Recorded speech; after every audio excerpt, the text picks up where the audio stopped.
Ciencia de ida e volta.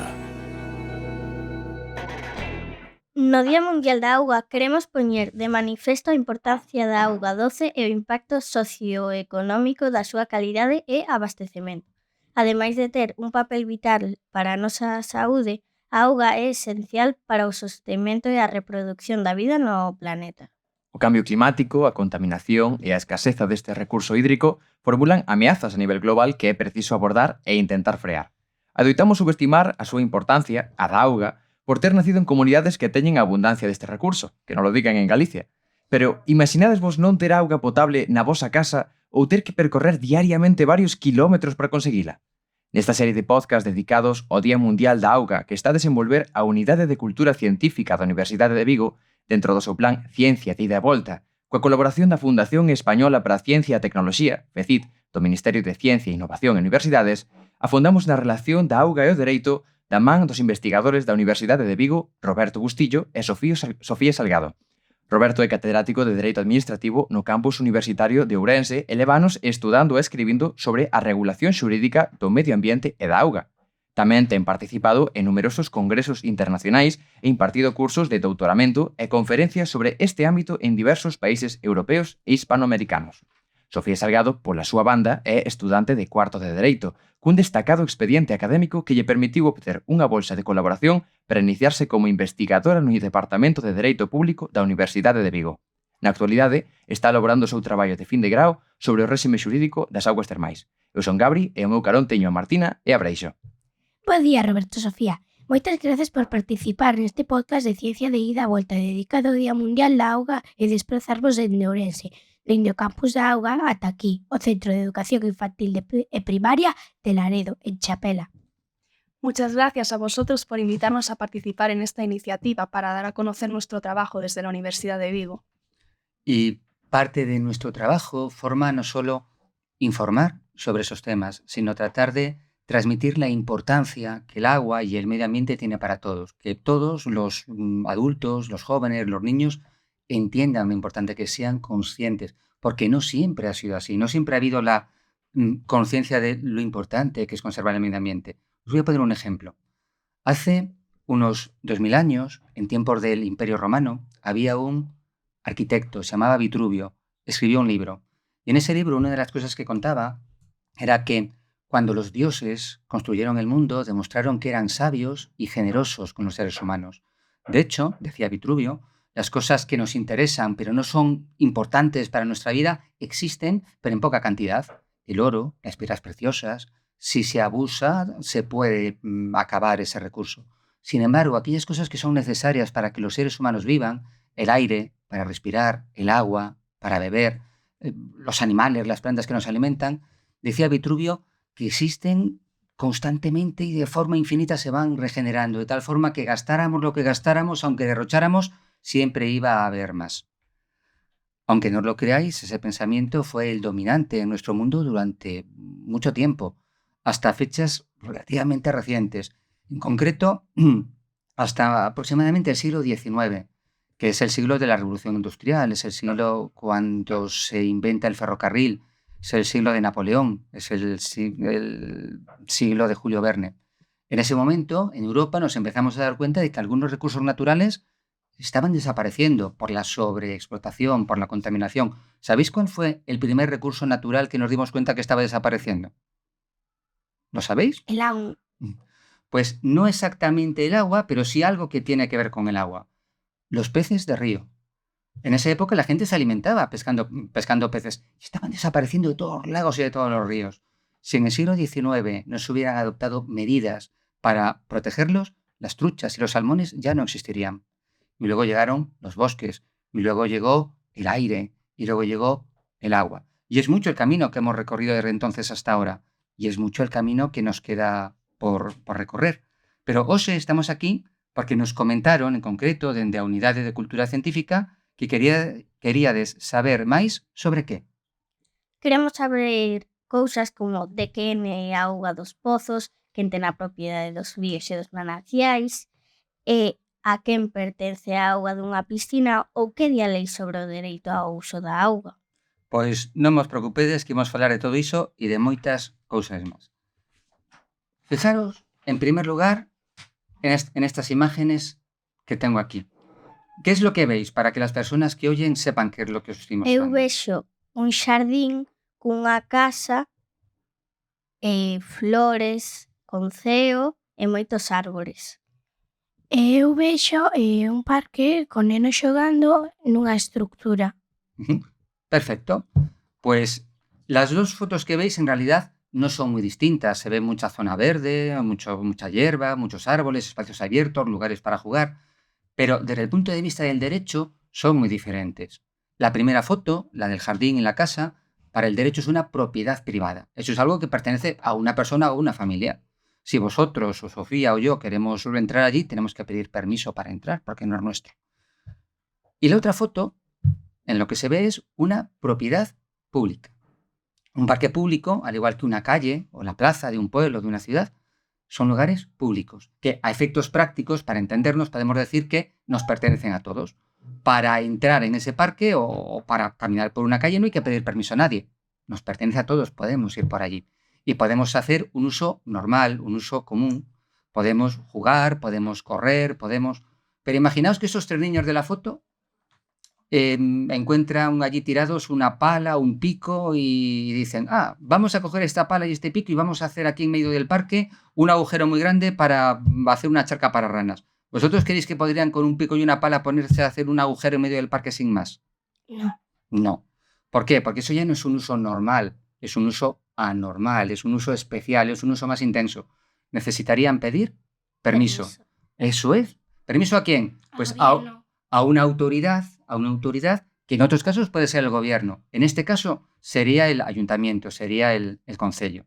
En resumen, que cuando nos encontramos con una propiedad pública, algo que es de todos, para algunas cosas podemos hacerlas para usos normales sin necesidad de pedir permiso, pero para otras hay que pedir permiso.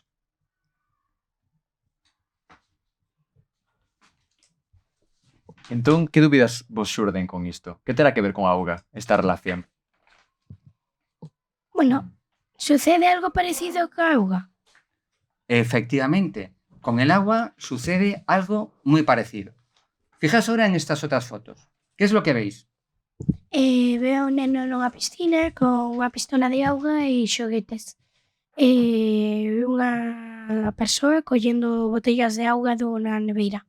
Tamén vexo unha cascada no medio do monte con pedras. Muy bien. Pues las dos primeras fotos se ve agua que es propiedad privada. Es algo parecido a lo del jardín en la casa. Es el agua que está en la bañera de una casa, son botellas que alguien ha comprado en una tienda. Esa agua es privada, pertenece pues a quien la compró y con esa agua podrán hacer lo que quieran siempre y cuando no perjudiquen a los demás. Sin embargo, el agua de la otra foto, que es un río, por cierto, ¿os suena esa foto? ¿Conocéis ese río? Eu creo que non. Pues mirad, es un río que desemboca muy cerca de aquí, que es el río Verdugo. Bueno, pues en Galicia y en España, las aguas de los ríos y las aguas de los lagos, al igual que los parques y las calles, también son de todos. Entonces hay muchos usos que podemos hacer de ese agua sin necesidad de pedir permiso a nadie. Por ejemplo, si vais paseando con vuestro perro, podéis acercaros a un río y el perro puede beber del agua del río sin tener que pedir permiso. Si sois pastores y tenéis ovejas, vuestras ovejas pueden acercarse también al río y pueden beber allí. Vosotros mismos podéis beber del río. No os lo aconsejo, por temas de salud, no os lo aconsejo. Pero tenéis derecho a beber del río si queréis. Sin embargo, para otros usos más intensos, igual que lo del pico y la pala, para otros usos más intensos hay que pedir permiso. Por ejemplo, imaginaos que tenéis una finca cerca del río y queréis conectar con una tubería el agua del río a la finca para regar la finca con el agua del río. Eso no lo podéis hacer sin pedir permiso, porque si lo hicierais estaríais cometiendo una ilegalidad y os podrían castigar por ello. E se teño unha finca e na miña finca escavo un pozo para sacar auga, a auga que hai no pozo non é miña. Pues el agua que hay en el pozo, vamos a ver que efectivamente no es tuya. ¿Qué vemos en esta nueva imagen? Eu vexo un pozo con plantas Vou explicar o ciclo da auga, que empeza pois nun arroyo, no mar, evapórase, chega as precipitacións, cae ao chao, ata o suelo e volve ao principio. Ujú, eso es. Pues, ¿qué es un pozo? Un pozo, al fin y al cabo, es un agujero que nos permite conectar la superficie de la Tierra con algo que hay debajo. ¿En concreto con qué? Pues con algo que tiene que ver con el ciclo del agua. Cuando llueve, mucha parte de ese agua que cae se filtra en la Tierra, va yendo a zonas subterráneas y se va acumulando en lugares donde hay rocas porosas que absorben el agua como si fueran esponjas, exactamente igual que esponjas. Estas zonas se llaman acuíferos. Bueno, los acuíferos pueden ser enormes, o sea, puede haber acuíferos de cientos de metros, de miles, incluso de miles de kilómetros cuadrados. Hay, por ejemplo, un acuífero grandísimo en Sudamérica, se llama el acuífero Guaraní. Es tan grande que parte de él ocupa parte de Brasil, parte de Uruguay y parte de Argentina. ¿Por qué os cuento esto? Os cuento esto porque cuando se abre un pozo, es decir, se hace un agujero en la superficie para conectar con el acuífero que hay debajo, y vosotros miráis y veis que en el fondo hay agua, eso que veis es solo una parte pequeña del agua del pozo, porque en realidad estáis conectando con una gran masa de agua subterránea.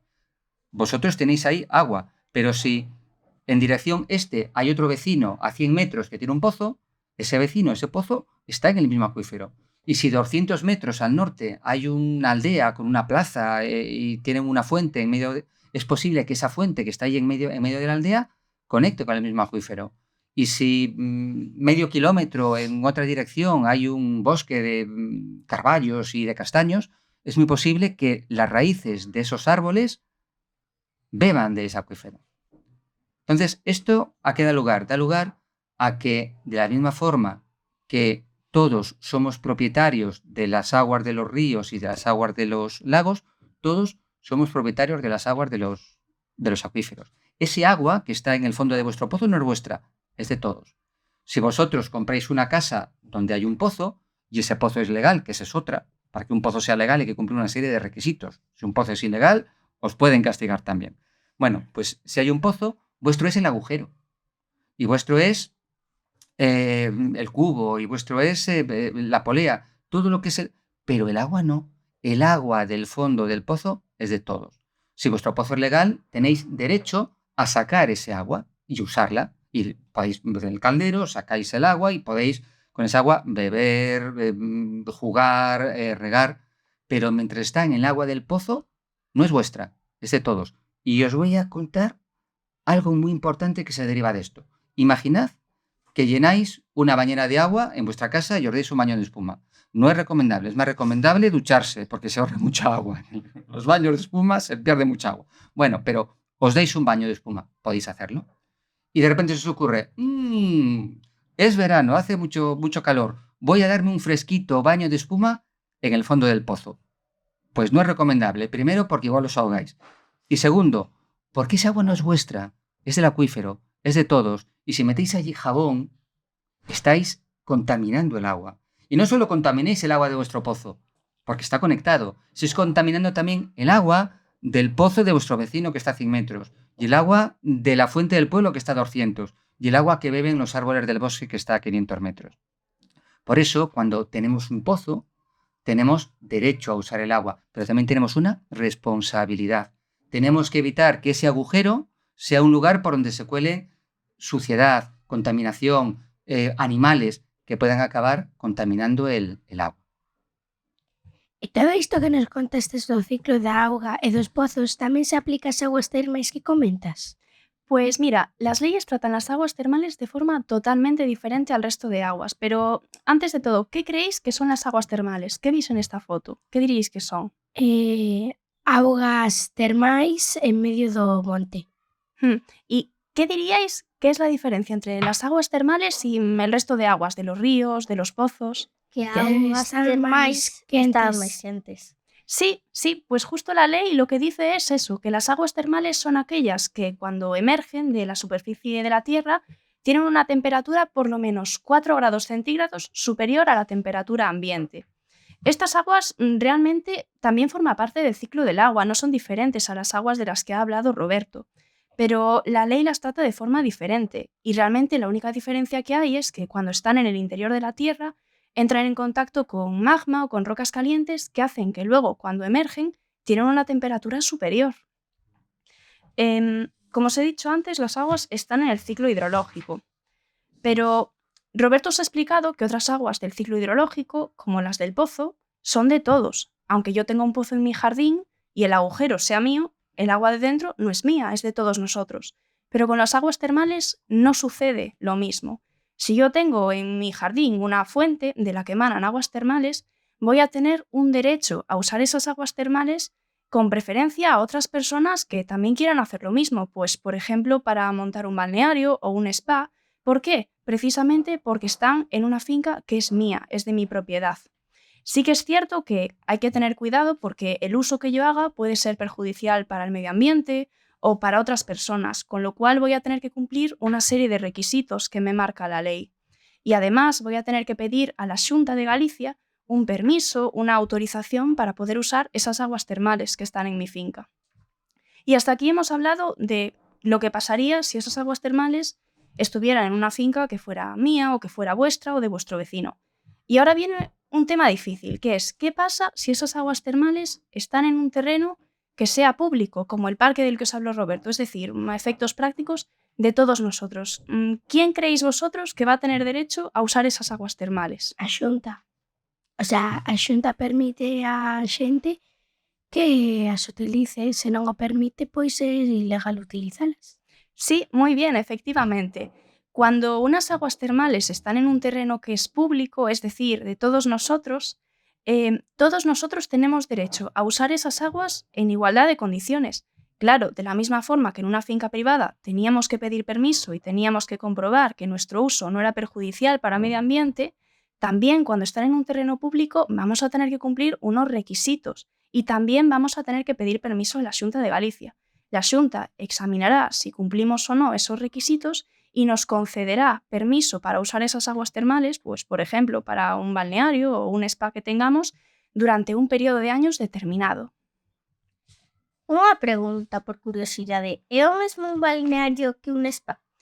Pues son muy parecidos. Mirad, aquí tengo una foto. ¿Vosotros diríais que esto es un balneario o un spa o no estáis muy seguros? Non estamos moi seguros. Pero estamos de acuerdo que nos gustaría estar ahí, ¿eh? Ahí estamos todos de acuerdo. Sí, está en Ourense. Pues yo así, si me enseñan la foto y no me dicen nada, tampoco estoy segura de si eso es un balneario o un spa, porque son muy parecidos. Los dos, si lo pensáis bien, los dos tienen piscinas con agua caliente, tienen chorros de masaje para relajarse, tienen duchas con agua a diferente temperatura, pero hay una diferencia entre ellos dos y es el tipo de agua que usan, ¿sí? Nada, pensei que era que un estaba fora e que o outro estaba dentro. No, tanto balnearios como spa pues pueden tener piscinas exteriores, piscinas interiores. La diferencia importante entre los dos es el tipo de agua que usan. Un spa puede usar aguas termales, que ya vienen calientes, puede usar aguas normales, que no sean termales, pero las aguas que usan los balnearios tienen que tener una serie de propiedades que hacen que sean beneficiosas para nuestra salud, para determinados tratamientos, para el alivio de síntomas de algunas enfermedades, y estas aguas tan especiales reciben el nombre de mineromedicinales. De forma que tanto spas como balnearios sirven para relajarse, para pasarlo bien, y por eso son establecimientos turísticos. Pero además, los balnearios, por esa característica que tienen de ayudarnos a mejorar ciertos problemas de salud, también son establecimientos sanitarios. Y eso hace que a mayores tengan que cumplir una serie de requisitos específicos que marcan las leyes. Por tanto, en resumen, si lo que queréis es pasar un buen rato o relajaros, podéis elegir un balneario o un spa, el que más os guste, el que quede más cerca de casa, pero si lo que queréis es un tratamiento sanitario para alguna enfermedad que tengáis, tenéis que iros a un balneario. Y eso es todo. Chegamos ao final desta interesante conversa cos investigadores da Universidade de Vigo, Roberto Bustillo e Sofía Salgado.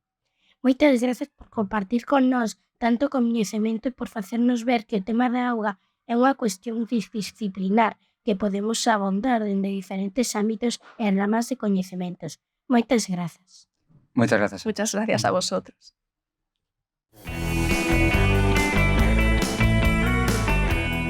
Ciencia de ida e volta.